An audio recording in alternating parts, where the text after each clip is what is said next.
Assalaamu calaykum asxaabteeda quruxda badan meel kasta joogtaan waa in salaamayseetiin ma fiicantiin habeen ku tahay habeen wanaagsan galabada ku tahayna galab wanaagsan mar walba meeshan soo fadhiista maxaa iga baratay duco qurux badan inay inoo sido duco wax ka qurux badan ma jiro wax ka wacan ma jiraan yani ducooyinku waxaad ka soo qaadaydo noloshaada maaragtay kamid yihiin ka soo qaad haddaad ka soo qaadid ducooyinku inay noloshaada yihiin ama noloshaada xalkeeda ay yihiin maasha Allah weyn way ducooyinku wallahi hadii maaragtay dad badan fahmi lahaayeen ama ay maaragtay mar walba lagu celcelin lahaa mar walba maaragtay la raaci lahaa iyaga kaliya la xifdin lahaa wax adduunka xumaaday ma jiraan laakiin maadaama inagu dadka astaghfaarsada iska yar yihiin ducooyinka dadka duceysta iska yar yihiin dhibaatooyinka badan saas ku yimaadaan maanta ducadeenu waa ducada kurbada soo dhawaada asxaabteeda fiidiyowga dug soo gaadhan sii sheer gara wax fiican waa la sii sheer garaayaa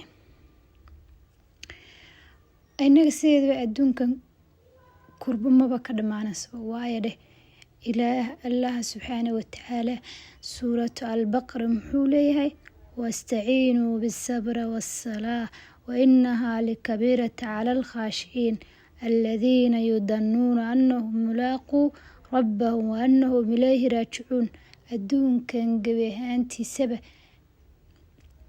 وحلتي معدن واستعينوا بالصبر والصلاة صبر إيا الصلاة لا إماد يعني لوش هذا نمبا وحدكو حالسها الصلاة إيا الصمر صلاة واتي وحلبك كل فرسي samirkuna waa kii aa ku guuleysanaysay yani nolosha dhanba waxa lagu leeyahay waxa uu la timaadaa wastaciinuu bisabra wassalaa yani samir iyo salaad la imo yani salaaduna farajan wa makhrajan bay ku furaysaa yani makhrajay ku furaysaa habbi bay ka dhigaysaa waxyaalo badan oo ku haminaysid baa salaada ku helaysaa adiga degnaansho ka dareemaya noloshaada ku dhisaysaa samirkana sidoo kale yani waxyaalaha nolosha markay caqabado la timaado hadaadan samir la imaanin caqabadaasi kama gudbisid laakiin hadaa samir la timaadid caqabada waa ka gudbisay yani waa tay Soomaalidu dhahan hadii maaragtay waa tay Soomaalidu dhahan samirku waa wax qareer waa ta dhahan so maadaama Ilaahay nagu leeyahay wastaciinuu bis-sabri was-salaa wa inna lam nimaadna sabar iyo salaad Ilaahay naga dhigo kuwi ma aragtay la yimaada ee ka badiya yani marka qaarkood kurbooyin baa iska soo galay kurbadaas ma garanis goorta ku soo galayso way ku soo abaare waa iska kurboonay laakiin Ilaahay wuxuu sameeyay ducooyin buu sameeyay wax iskama keeno ilaa uu Ilaahay bedelkiisa keeno maahan marka ducooyinku waa dawo marka la ducooyinku waa dawo ducooyinku waa nolol ducooyinku waa يعني waxaa fahmi kartaa intii soo duceysatay intii maaragtay intay soo duceystaan qalbiga waan ku ka digay inta un baa ducadu waxay tahay fahmi kara inta kalena fahmi karina ilaahayna ha soo hadeeyay malihin yani iyagana waxay leenahay iyagana ilaahay ha soo hadeeyo ilaahay ha soo harneeyo leen malihin iyagana saasin keetay laakiin iyagana ilaahay waa u duceynaa kuwan inaga sideedaba adduunka maaragtay waxa uu nimi uma niman raaxo moogtahay waxa uu nimi imtixaan bay u nimi soo dadka qaar bay imtixaankoodu iska kala adag yihiin qaar waa iska fudud yihiin marka waa inaa hub haysata yani haddaa qof la dagaalamayso soo looma baahna dadku inay xabad haystaan inaa qura haysatid yani saasoo kalena ducooyinku waa hubkaaga oo kale yani markaad haysatid ducadaasina isku daafacdid shaygii kugu adkaa ama kurbadii ama wixii kulaa ee markaa ku soo galay ama wixii kugu adkaaday ama wixii arabtay inaa ka baxdid ducadaas aad akhrisanaysaa duco walba macne leedahay duco walba macne oo fadhida duco walba waxbay ataagaysaa yani duco bilaa macne ma jirtaba haday bilaa macne ahaan lahayd ma la soo dejin lahayn laakiin maadaama inagu sida in kala isticmaalano bilaadanka yani sida ducooyinka kala isticmaala way kala duwanta yani qofna isagoo qalbigiisu mawjuud yani isagoo qalbigiisu uu joogo ayuu duceysanaya. qofna waxaa laga yaabaa inuu intuu iska dhaho iska baxo. ducooyinka saala ma rabo. ducada hadday kurbo tahay iyo hadday mid ilmahaaga ugu duceynaysa tahay iyo hadday mid kaleba ku saabsan tahay, waxaa la rabaa qalbigaagu inuu u soo jeedo. ducadaas akhriyaysid qalbigaagu inuu u soo jeedo allaha raxmaanka raxiimka ah, qalbigaagu inuu soo jeedo uusan sii jeedin ayaa la rabaa markaad ducadaas ku celcelis siyadana aad midhaheeda u guratid. soo maanta ducadeena waa ducada kurbada.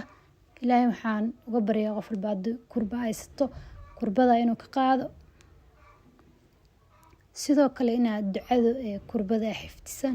ducooyinka kurbooyinku way badan yihiin, marka in la xifdiyo insha allah. inagu sideedaba maaragtay Soomaali bay iska nahay, waa iska degdeg badannahay.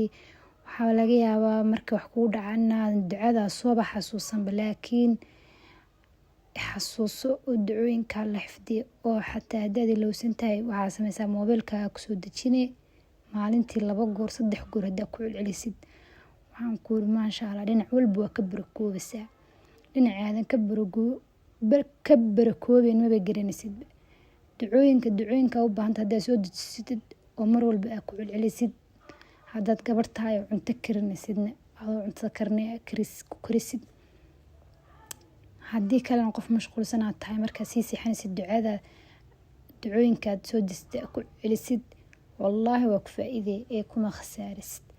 markaa ducooyinka insha Allah lagu dadaalo, istighfaarta lagu dadaalo.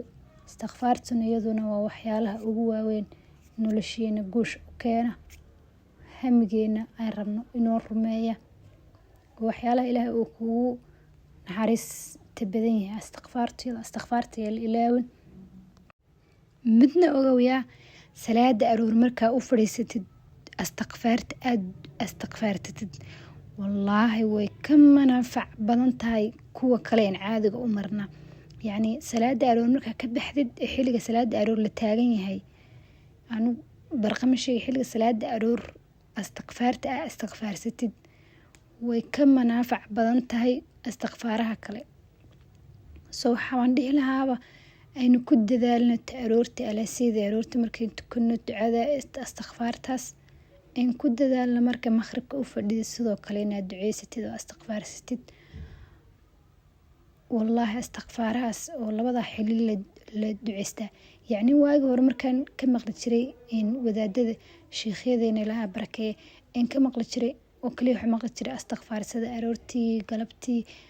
waxaan iska dhijitalo maxay dheeriyiin, wax way dheeryihiin, waxayna dheeryihiin barakayba wataanba labada xilli markaad aaday sheegayada istighfaarsatid. soo labada xillina gays yaal ilaawin hala istighfaarsado. wax walba ayadaa istighfaartu kaa saarasa, everything iyadaa kaa saarasa. ducadeena maanta ducada kurbada waxaadna tiraa اللهم رحمتك أرجوك فلا تكلني إلا نفسي ضرفت عيني واصلح لي شأن كل لا إله إلا أنت لا إله إلا أنت سبحانك إني كنت من الظالمين. haddii ay kurbo ku qabato oo naftaada ay kurbo ku qabato ama xaajooyin aad leedahay ama wax degdega ay kusoo galaan ama dhibaato degdeg ay kusoo gasho, ducadan tiirkaaga ka dhigo ama waxaa ka dhigataa yacni ducadii makhraj ku furi lahayd. ducadan akhriso oo ku celceli marka ay dhib ku timaado ama ay walwalsan tahay ama ay kaa waxsi yihiin ama meelo ay kaa xun yihiin. yaa ducadan ku duceyso kun celceli. waxaan tirahaa اللهم رحمتك أرجوك فلا تكلني إلا نفسي ضرفت عيني وأصلح لي شأني كله لا إله إلا أنت لا إله إلا أنت سبحانك إني لا إله إلا أنت سبحانك إني كنت من الظالمين. اللهم رحمتك أرجوك فلا تكلني إلا نفسي ضرفت عيني وأصلح لي شأني كله لا إله إلا أنت لا إله إلا أنت سبحانك إني كنت من الظالمين. كعل